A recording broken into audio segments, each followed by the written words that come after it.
Ma femme a demandé un mariage libre avant d'avoir des enfants, pensant que j'étais un faible qui accepterait. Je n'ai pas répondu, j'ai juste fait ses valises et je l'ai mise dehors avec son amant. Les mardis soirs avaient toujours été notre petit rituel.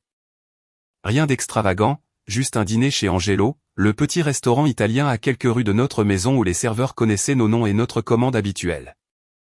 Léa prenait toujours les peines au l'arrabbiata. Je m'en tenais au carbonara et nous partagions une bouteille du vin rouge de la maison. J'aurais dû savoir que quelque chose n'allait pas quand elle a commandé le saumon à la place. Comment s'est passée ta journée, ai-je demandé, en roulant les pâtes autour de ma fourchette, la regardant pousser la laitue dans son assiette comme si elle résolvait une énigme. Bien, chargée, a-t-elle répondu, prenant une gorgée de vin, puis une autre. En fait, je voulais te parler de quelque chose. La façon dont elle l'a dit m'a noué l'estomac. Ce ton prudent que les gens utilisent lorsqu'ils sont sur le point d'annoncer une mauvaise nouvelle qu'ils ont répétée. Nous sommes mariés depuis 4 ans, a-t-elle continué, sans toujours me regarder. De belles années.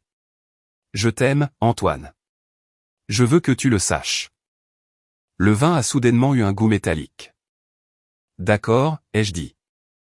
Mais j'ai repensé à ce que j'ai dit au mariage de Sophie le mois dernier, sur le fait que je n'avais que 22 ans quand nous nous sommes mariés.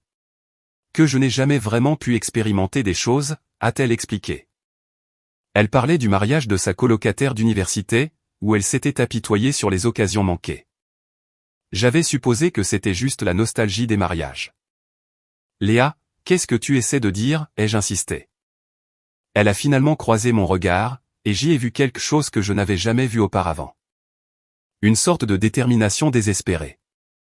Je veux qu'on ouvre notre couple, a-t-elle dit, sa voix artificiellement décontractée. Je veux que nous puissions voir d'autres personnes. Pas nous quitter, pas rompre, juste explorer. Le bruit du restaurant s'est estompé en un bourdonnement lointain. J'ai fixé ma femme, cette femme que j'aimais depuis qu'elle était une étudiante timide en master, et j'ai senti quelque chose de fondamental se briser dans ma poitrine. D'autres personnes, ai-je répété lentement. Ça ne changerait rien entre nous. Je veux juste savoir ce qu'il y a d'autre. Ce que j'ai manqué, a-t-elle dit, parlant plus vite maintenant, comme si elle avait mémorisé ce discours. Beaucoup de couples le font. Nous pourrions avoir des règles, des limites. Tu veux coucher avec d'autres hommes, ai-je déclaré sans détour. La franchise l'a fait tressaillir. Je veux que nous ayons tous les deux la liberté de. Point coucher avec d'autres personnes, ai-je interrompu, gardant ma voix égale, conversationnelle. Le couple à la table voisine a jeté un coup d'œil. Ne rends pas ça sordide, Antoine. C'est une question d'épanouissement. De ne pas se sentir piégé par des choix que nous avons faits quand nous étions jeunes, a-t-elle protesté. Je me suis penché en arrière, étudiant son visage. Elle était belle. Elle avait toujours été belle avec ses grands yeux verts et la façon dont elle passait ses cheveux derrière son oreille quand elle était nerveuse. Elle le faisait maintenant. Et si je dis non, ai-je demandé. Alors nous en parlerons. Nous trouverons une solution ensemble, a-t-elle répondu. Et si je dis oui? Alors nous fixons des limites, nous établissons des règles, nous gardons ça séparé de notre mariage. J'ai hoché lentement la tête. Laisse-moi te poser une question, Léa. Y a-t-il quelqu'un en particulier avec qui tu veux explorer? Non, bien sûr que non, a-t-elle balbutié. Le mensonge est venu trop vite. Il ne s'agit de personne en particulier. C'est une question de principe. J'ai pris mon verre de vin. Voici mon principe. Si tu me trompes, je demande le divorce. Si tu veux coucher avec d'autres hommes, je te jetterai dehors comme une ordure et tu obtiendras exactement ce que stipule le contrat de mariage, c'est-à-dire rien. La couleur a quitté son visage. Antoine, ce n'est pas je ne parle pas de tromperie. Je parle d'un accord mutuel. Es-tu déjà en train de coucher avec quelqu'un d'autre, les yeux coupés? Non, a-t-elle dit. Un autre mensonge livré avec un calme artificiel. Bien, parce que ce serait de l'adultère et nous savons tous les deux ce qui se passe alors. Quelque chose a vacillé sur son visage. Un calcul peut-être, ou la déception que son scénario ne se déroule pas comme prévu.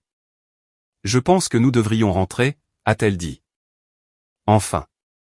Le trajet du retour fut silencieux, à l'exception de la radio. Je gardais les yeux sur la route, mais je pouvais la sentir me regarder, essayant probablement de savoir si j'étais en colère ou blessé. Je n'étais ni l'un ni l'autre. Je réfléchissais. À la maison, elle est allée directement à la salle de bain. J'ai entendu la douche couler pendant que j'étais assis sur le bord de notre lit, l'écoutant bouger derrière la porte fermée. Quelque chose de froid et de certain s'est installé dans ma poitrine. Elle avait déjà décidé de me tromper. Le dîner n'avait pas été une demande de permission. C'était une tentative de légitimer rétroactivement quelque chose qui se passait déjà. Le phrasé prudent, les arguments répétés, la façon dont elle avait évité mon regard quand elle a menti sur le fait qu'il y avait quelqu'un de spécifique. Quand elle est sortie, j'étais allongé sur le côté, le dos tourné. Elle s'est glissée dans le lit à côté de moi, hésitant avant de se rapprocher. « Antoine » a-t-elle murmuré. « Ouais » ai-je répondu. « Je t'aime. Tu le sais, n'est-ce pas ? » « Je sais. » Elle a pressé son visage contre mon dos. « On pourra en reparler demain. Mettre les choses au clair. »« Bien sûr » ai-je dit. Je suis resté là, à écouter sa respiration ralentir et s'approfondir. Sentant le poids de son bras sur mes côtes. Elle s'est endormie facilement pendant que je fixais l'horloge numérique et planifiais sa destruction. J'avais toujours été doué pour les détails. C'est ce qui faisait mon succès en expertise comptable judiciaire. La capacité de repérer des schémas, de voir l'histoire que les chiffres et les dates racontaient. Je n'avais simplement jamais appliqué ces compétences à mon propre mariage. Le lendemain matin de notre dîner, j'ai commencé par le début. Notre compte téléphonique était à mon nom, et le portail en ligne d'Orange me montrait tout. Je me suis assis dans mon bureau à 6 heures du matin, mon café refroidissant, en faisant défiler 3 mois de relevés d'appels. Le schéma est apparu rapidement une fois que j'ai su quoi chercher. Un numéro qui est apparu pour la première fois à la mi-février, juste quelques appels. En mars, les appels étaient plus longs, plus fréquents. En avril, ils avaient lieu tous les jours. Le numéro appartenait à Marc Dubois. LinkedIn m'a montré, directeur marketing senior chez Dubois et Associés, la même entreprise où travaillait Léa. 28 ans, MBA de HEC Paris, divorcé. 1, 2, 3. Sa photo de profil montrait un type mince avec des cheveux savamment décoiffés et le genre de sourire qui devait bien fonctionner sur les femmes qui se sentaient piégées. J'ai imprimé les relevés d'appel en surlignant le schéma croissant. Le premier appel. 14 février, 14h17. Durée 4 minutes. La Saint-Valentin. Pendant que j'organisais notre réservation pour le dîner, elle commençait ça. Les relevés de cartes de crédit racontaient une autre histoire. Des notes de restaurant pour le déjeuner dans des endroits où je n'étais jamais allé. Toujours pour 2 personnes, toujours en semaine. La Serre, rue du Commerce. Le Café Luna, ce restaurant de sushi cher en centre-ville. 17 transactions sur 2 mois, toujours autour de 55 € à 75 €. J'ai croisé les dates avec son calendrier professionnel, qui était synchronisé avec notre compte Google partagé. Réunion client avec l'équipe Dubois, session de stratégie en centre-ville, déjeuner avec le département marketing, tout était censé être professionnel. L'abonnement à la salle de sport était plus récent. Elle s'était inscrite à Fitness Park en mars, prétendant qu'elle avait besoin de se remettre en forme. 4. Je l'avais encouragée, lui avais même proposé de payer un entraîneur. L'abonnement montrait qu'elle y allait 3 fois par semaine, de 18h à 20h. L'endroit était à 2 rues de l'appartement de Marc. Je devais voir par moi-même. Jeudi soir, je lui ai dit que je travaillais tard. Elle m'a embrassé pour me dire au revoir, son sac de sport sur l'épaule. J'ai attendu 10 minutes, puis je l'ai suivi. La salle de sport avait une façade vitrée avec des fenêtres du sol au plafond. Je me suis garé de l'autre côté de la rue et j'ai observé avec des jumelles. À 18h15, la Renault Clio de Léa est arrivée. 5-6. À 18h23, une BMW noire s'est garée 3 places plus loin. Marc est sorti, regardant autour du parking comme un homme qui vérifierait la présence de surveillance. Ils ne sont pas entrés ensemble. Elle est passée la première. Il a suivi 2 minutes plus tard. Professionnel, prudent. J'ai attendu. À 19h45, ils sont sortis séparément à nouveau, même timing prudent, mais au lieu d'aller à leur voiture, ils ont marché 2 rues vers l'est. J'ai suivi à pied. L'immeuble était moderne avec un portail de sécurité. Je les ai regardés disparaître à l'intérieur, puis je me suis assis dans ma voiture pendant 2 heures, prenant des photos du bâtiment, de l'adresse, des 2 plaques d'immatriculation. Quand je suis rentré à 23 heures, Léa était au lit, fraîchement douchée, ses vêtements de sport dans le panier à linge. Elle a levé les yeux de son livre. « Comment s'est passée ta soirée ?» a-t-elle demandé. « Productive. J'ai beaucoup avancé », ai-je répondu. « Super. J'ai fait une excellente séance de sport. Je me suis vraiment dépassé ce soir. Je suis fier de toi que tu t'y tiennes. Merci. Ça fait du bien de se lancer des défis, a-t-elle dit avec un sourire. Le lendemain matin, j'ai créé un dossier sur mon ordinateur portable. Preuve. Photo de mon téléphone, facture de téléphone scannée, capture d'écran de carte de crédit, tout était daté, tout était organisé. Mais j'avais besoin de plus que des preuves circonstancielles. Le deuxième téléphone s'est révélé par accident. Elle se dépêchait de se préparer, en retard, et j'ai entendu un bourdonnement provenant de son sac de sport. Pas sa sonnerie habituelle, quelque chose de générique. Quand elle est revenue de la salle de bain, elle tenait un Samsung Galaxy que je n'avais jamais vu. Nouveau téléphone de travail, a-t-elle dit, sans me regarder. Il nous oblige tous à en avoir pour des raisons de sécurité. Vraiment? C'est étrange, ai-je commenté. Différentes entreprises, différentes politiques, a-t-elle expliqué d'un ton sec. Cet après-midi-là, j'ai appelé Dubois et Associés, prétendant être un fournisseur ayant besoin de joindre Léa sur son téléphone professionnel. La réceptionniste était confuse. Nous ne fournissons pas de téléphone séparé pour les consultants, monsieur. Madame Dubois utiliserait son téléphone personnel. Le Samsung était le cadeau de Marc, une ligne dédiée pour leur liaison, montrant une préméditation qui m'a serré la poitrine. J'ai engagé un détective privé. Marguerite Lefebvre m'avait été recommandée par mon ami avocat spécialisé en divorce, Thomas. 3 jours de surveillance, lui ai-je dit. J'ai besoin de photographies, d'horodatage, de documentation, tout ce qui tiendrait devant un tribunal. Liaison présumée, a-t-elle demandé. Liaison confirmée. J'ai besoin de preuves pour la procédure de divorce. Les photos sont arrivées 48 heures plus tard. Léa et Marc entrant dans son immeuble. Léa et Marc déjeunant. Sa main sur son bras. Léa et Marc sur le parking partageant ce qui n'était clairement pas une poignée de main d'adieu.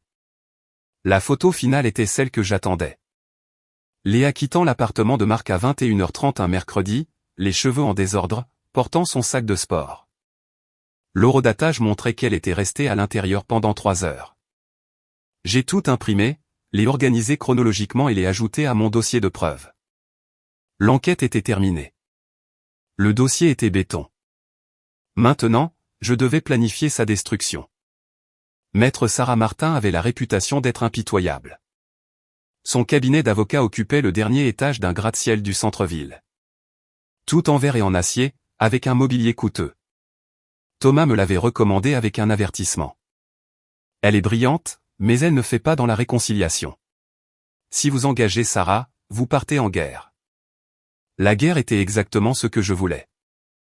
Monsieur Philippe, a-t-elle dit, en me serrant la main avec la poigne ferme de quelqu'un qui a écrasé des confrères dans les tribunaux de tout le pays. Thomas me dit que vous avez besoin d'une avocate spécialisée dans les cas d'adultère. C'est exact, ai-je confirmé. Avant de commencer, je dois comprendre vos objectifs.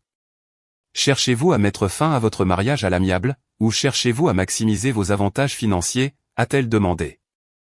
Je veux la détruire, ai-je déclaré sèchement. L'expression de Sarah n'a pas changé. Légalement parlant, bien sûr.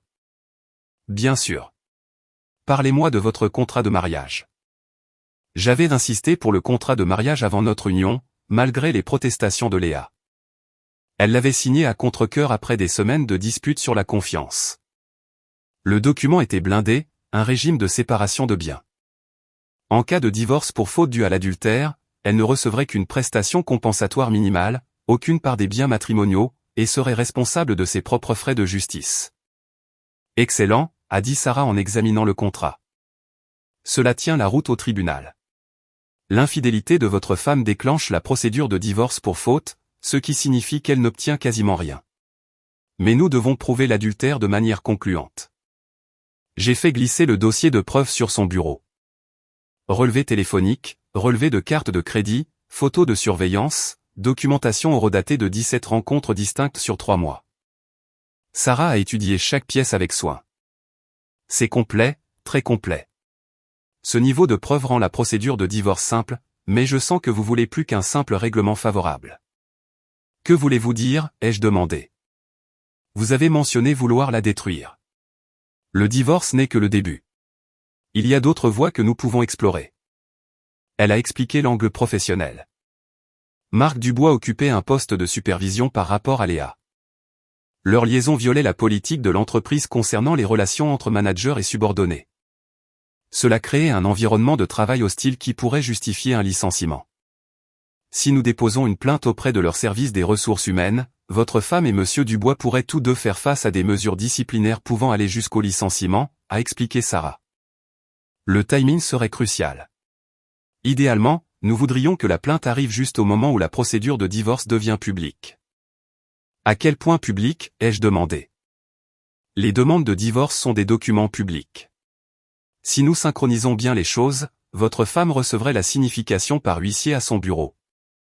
Créant une humiliation professionnelle maximale tout en faisant face simultanément à une enquête des RH qui pourrait mettre fin à sa carrière. La sombre satisfaction que je ressentais s'est transformée en quelque chose de plus concentré. Qu'en est-il des conséquences financières au-delà du contrat de mariage? Plusieurs possibilités. Si elle a utilisé des fonds matrimoniaux pour sa liaison, ses additions de restaurant par exemple, nous pouvons demander le remboursement. Si elle a menti sur le fait de travailler tard alors qu'elle rencontrait en réalité son amant, nous pouvons documenter le vol de temps. Sarah a ouvert un autre dossier. J'ai fait des recherches sur le règlement intérieur de Dubois et Associés. Ils ont des politiques strictes contre les relations personnelles qui pourraient compromettre le jugement professionnel. Tolérance zéro pour l'utilisation du temps et des ressources de l'entreprise à des fins personnelles. Comment pourrions-nous le prouver, ai-je demandé. Les archives de mai. Si elle a communiqué avec monsieur Dubois via l'email de l'entreprise, nous pouvons obtenir une ordonnance pour ces archives. Si elle a utilisé son temps de travail pour mener sa liaison, nous pouvons documenter le schéma grâce à son calendrier de travail et ses fiches de temps. J'ai pensé aux prétendues réunions de clients de Léa, à ses pauses déjeuner stratégiques, à la façon dont elle rentrait de plus en plus tard en prétextant une charge de travail accrue. Il y a autre chose, a ajouté Sarah. Le divorce de monsieur Dubois a été finalisé il y a seulement 8 mois. Son ex-femme pourrait être intéressée de savoir qu'il est déjà impliqué dans une autre liaison sur le lieu de travail. Nous avons passé l'heure suivante à planifier l'exécution. Le timing était primordial. Les papiers du divorce seraient signifiés par huissier à 14 h un vendredi, visibilité maximale sur le lieu de travail, et le week-end pour laisser la nouvelle infuser. La plainte au RH serait déposée simultanément. L'enquêteur de Sarah documenterait leur rencontre ce soir-là, fournissant la preuve finale de la poursuite de la liaison alors même que la procédure de divorce commençait. L'impact psychologique serait dévastateur. Êtes-vous prêt pour le bilan émotionnel que cela va entraîner, a demandé Sarah alors que je me préparais à partir. Elle a choisi de me trahir. Je choisis de la faire affronter les conséquences, ai-je répondu. Une fois que nous commençons, il n'y a pas de retour en arrière. J'ai pensé au dîner du mardi chez Angelo, aux mensonges soigneusement élaborés, à la façon dont elle avait prétendu m'aimer tout en planifiant sa prochaine rencontre avec Marc. J'en suis certain, ai-je dit fermement. Alors nous commencerons lundi matin. Je suis rentré en voiture, passant devant la salle de sport où elle était censée s'entraîner, devant l'immeuble où elle était en fait en train de détruire tout ce que nous avions construit. La maison était sombre. Elle faisait encore du sport. Je me suis assis dans ma voiture dans notre allée, regardant la vie que nous avions créée ensemble. Dans 3 jours, plus rien de tout cela n'aurait d'importance. Mon téléphone a vibré. Un texto de Léa. En retard ce soir. Ne m'attends pas. Je t'aime. J'ai répondu, pas de problème. Je t'aime aussi. Le jeu allait bientôt se terminer. Elle ne le savait juste pas encore. Le vendredi matin était différent. Je me suis réveillé à 5 h du matin avec cette clarté cristalline qui précède les événements importants. Léa dormait encore, son visage paisible dans la pénombre. J'ai étudié ses traits, sachant que c'était le dernier matin où je me réveillerais à ses côtés. Je me suis habillé avec soin, costume bleu marine, chemise blanche, cravate rouge, les couleurs du pouvoir. Je voulais avoir l'air d'un homme qui a réussi quand les gens commenceraient à parler de ce qui était arrivé au mariage d'Antoine Philippe. Léa préparait le café quand je suis descendu, fredonnant. Elle m'a fait ce sourire matinal automatique des couples mariés. « Tu es levé tôt », a-t-elle remarqué, attrapant une deuxième tasse. « Grosse journée en perspective », ai-je répondu. « Quelque chose d'intéressant », a-t-elle demandé. « On peut dire ça. » Elle m'a tendu un café, ajoutant de la crème comme j'aimais. Une routine matinale si normale. Dans 8 heures, notre mariage serait terminé et elle n'en avait aucune idée. « Je risque d'être en retard ce soir », a-t-elle dit nonchalamment. Marc veut revoir le rapport trimestriel de Dubois. Le mensonge venait si facilement, si naturellement. Je me suis demandé si elle réalisait même qu'elle mentait encore. « Bien sûr, travaille bien », ai-je dit. Je l'ai embrassée pour lui dire au revoir, goûtant le café et le dentifrice à la menthe. Elle s'est pressée contre moi, sa main sur ma poitrine. « Je t'aime », a-t-elle murmuré. « Je t'aime aussi », ai-je répondu. La dernière chose honnête que je lui dirai jamais. À 9 heures, je me suis déclaré malade. J'ai conduit jusqu'à un café à quelques rues de Dubois et Associés et j'ai attendu. Sarah avait tout coordonné avec une précision militaire. L'huissier de justice arriverait à 14 heures, pendant la partie la plus chargée de l'après-midi. La plainte au RH serait déposée à 14h15, s'assurant que la direction examinerait les preuves pendant que Léa digérerait les papiers du divorce. À 13h45, je me suis garé en face de son immeuble de bureau. L'huissier était déjà là, une femme professionnelle qui ressemblait à n'importe quelle assistante. Elle a regardé sa montre et est entrée. Mon téléphone a vibré à 14h03. Un texto de Sarah. Papier signifié. Elle a été notifiée. J'ai imaginé le visage de Léa en recevant l'enveloppe Kraft, la confusion, puis l'horreur naissante. J'ai imaginé ses collègues regarder, chuchoter. À 14h18, un autre texto. RH, plainte déposée. Les deux sujets sont convoqués en réunion maintenant. Marc entrerait dans cette salle de conférence en s'attendant à une réunion de routine, et se retrouverait face à des documents de licenciement. Les preuves seraient étalées sur la table. Photos, relevés téléphoniques, documentation de leur liaison de 3 mois. À 15h47, la Renault Clio de Léa a quitté le parking, roulant trop vite, les pneus crissant dans le virage. Je l'ai suivie à distance, observant sa conduite erratique, la façon dont elle cherchait constamment son téléphone. Elle est rentrée à la maison. Je l'ai regardée trébucher vers la porte d'entrée, cherchant ses clés. Elle est restée à l'intérieur pendant 12 minutes, puis est ressortie avec une valise. Elle était allée faire ses bagages, supposant qu'elle pouvait encore rentrer. Le serrurier avait terminé ce matin-là. Nouveau verrou, nouveau code de garage, nouveau système de sécurité. Elle a essayé la clé 3 fois avant de comprendre. Je l'ai regardée s'appuyer contre la porte, les épaules secouées, le téléphone collé à l'oreille. À 16h30, la BMW de Marc s'est garée dans notre allée. Il s'est approché de Léa avec précaution, comme on approche un animal blessé. Ils sont restés à parler pendant 10 minutes, ses mains gesticulant, ses bras croisés sur la défensive. Puis elle est montée dans sa voiture, laissant sa Renault sur le trottoir. Mon téléphone a sonné à 17h15. Le numéro de Léa. « Antoine », a-t-elle dit, sa voix étranglée par les larmes. « S'il te plaît, il faut qu'on parle. »« Non, pas la peine », ai-je répondu sèchement. « C'est de la folie. Tu ne peux pas tout détruire à cause d'une erreur. »« Une erreur ? C'est comme ça que tu appelles ça, ai-je lancé. « S'il te plaît, rentre à la maison. Parlons comme des adultes. »« Tu n'as plus de maison, ai-je déclaré. »« Antoine, je t'aime. »« J'ai fait une erreur, mais je t'aime, » a-t-elle plaidé. « De la même manière que nous avons trouvé une solution pour ta demande de mariage libre, ai-je demandé froidement.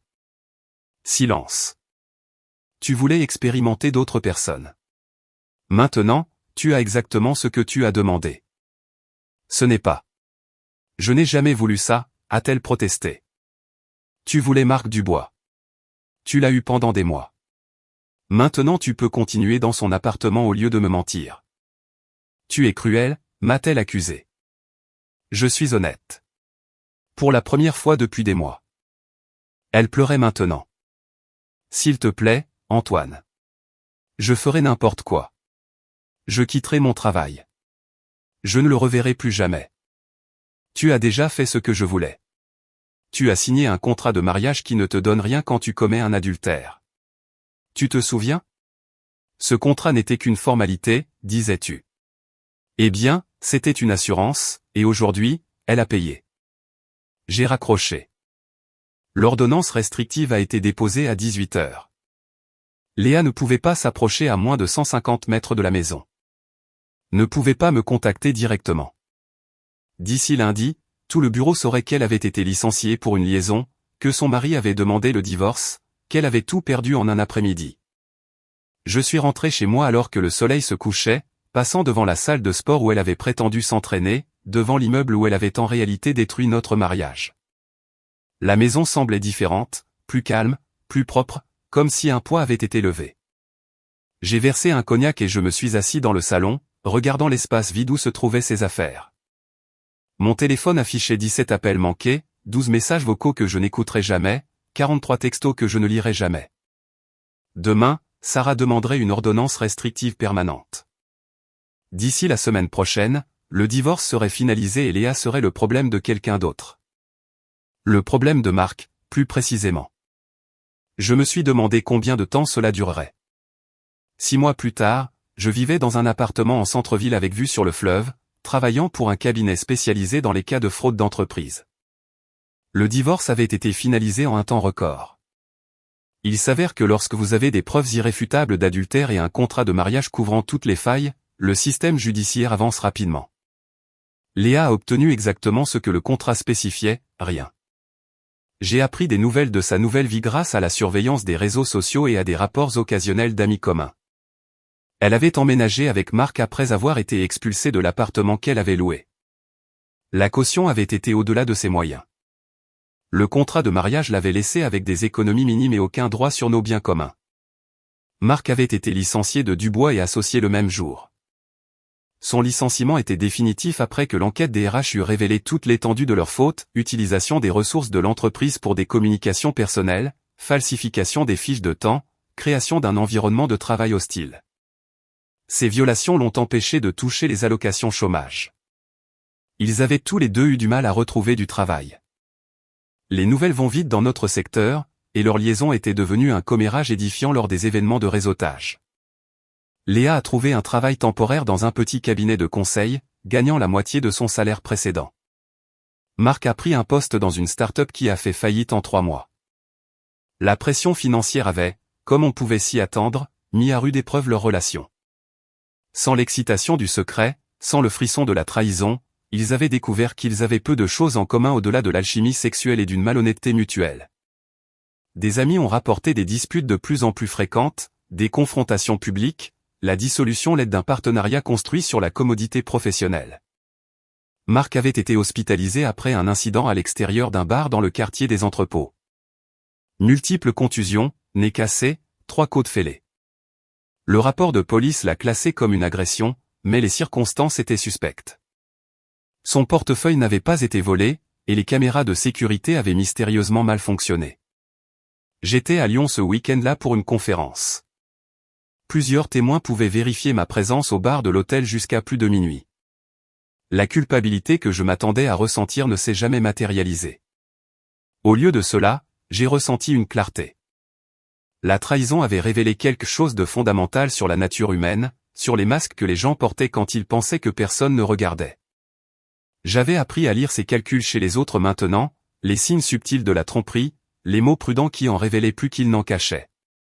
C'était utile dans mon nouveau travail et encore plus utile dans mes rencontres amoureuses, car je sortais à nouveau, prudemment, stratégiquement, avec l'approche méthodique que j'avais autrefois réservée aux enquêtes financières complexes. J'avais appris à séparer les sentiments romantiques des considérations pratiques, à évaluer les partenaires potentiels en fonction de leurs actions plutôt que de leurs paroles. Les femmes que je rencontrais maintenant étaient différentes de Léa, plus directes, plus honnêtes sur leurs motivations. Ou peut-être que j'étais simplement meilleur pour reconnaître les signes d'une personne de confiance. La semaine dernière, j'ai reçu un message LinkedIn de Jennifer Bernard, une amie commune de l'université. Antoine, je voulais prendre de tes nouvelles parce que j'ai entendu parler des problèmes de Léa. Je suis vraiment désolé pour tout ce que tu as traversé. J'ai fixé le message pendant un long moment, me souvenant de Jennifer aux soirées universitaires, au dîner de groupe, au mariage où elle avait été la demoiselle d'honneur de Léa. Ma réponse avait été simple. Merci. Rien de plus. J'avais appris que parfois, la réponse la plus puissante ne révélait rien de votre état émotionnel tout en reconnaissant la tentative de communication de l'autre personne. L'homme qui avait assisté à ce dîner chez Angelo n'aurait pas compris s'être tenu calculé. Il aurait voulu expliquer, justifier, s'assurer que tout le monde comprenait exactement ce qui s'était passé. Cet homme-là comprenait que la vérité parlait d'elle-même et que la réponse la plus dévastatrice à la manipulation était un détachement émotionnel complet. J'ai fini mon cognac et j'ai regardé les lumières de la ville se refléter sur l'eau. Quelque part là dehors, Léa était probablement éveillée, se demandant comment sa liaison planifiée avait conduit à cette dévastation. Quelque part, Marc regardait probablement ses factures médicales en se demandant si sa relation brisée avec une femme mariée en avait valu la peine. Je ne me posais plus de questions à leur sujet. Ils avaient fait leur choix, et j'avais fait les miens. La différence, c'est que j'avais fait les miens en pleine connaissance des conséquences. Demain, j'avais un dîner d'affaires avec une cliente potentielle dont le mari avait détourné des fonds de leur compte joint. Elle avait trouvé les preuves, monté le dossier, et voulait maintenant des conseils sur la façon de procéder. Je l'aiderais à comprendre ses options, lui expliquerais les voies légales disponibles. C'était un travail important, aider les gens à se protéger de ceux qui profiteraient de la confiance et de l'intimité. J'étais devenu très bon à ça. L'expérience, comme on dit, est le meilleur des maîtres.